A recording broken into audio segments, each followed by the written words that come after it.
میرے رسول پاک صلی اللہ تعالیٰ علیہ وآلہ وسلم ارشاد فرماتے ہیں کہ تمہیں بتاؤں گھروں میں سب سے بہترین گھر کون سا ہوتا ہے؟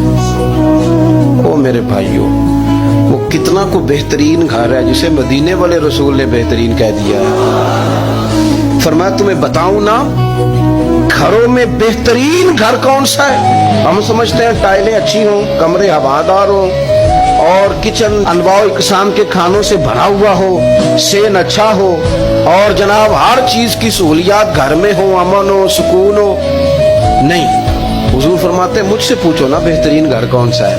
تو یا رسول اللہ بتائیے، سیاستہ میں حدیث ہے، کریم رسول فرمانے لگے گھروں میں بہترین گھر وہ ہے جس میں کوئی یتیم رہتا ہو اور اس کے ساتھ سلوک اچھا کیا جاتا ہو، اچھا سلوک کیا جاتا ہو، یتیم کو رکھا جائے پھر اس کی پوری نگرانی کی جائے، اسے پورا پیار دیا جائے، اسے پوری محبت دی جائے، یتیم رہتا ہو اور اس کا خیال بھی رکھا جاتا ہو۔ اور میرے نبی کریم صلی اللہ تعالی علیہ وسلم فرمانے لگے تمہیں بتاؤں نا کہ گھروں میں بدترین گھر کون سا ہوتا ہے؟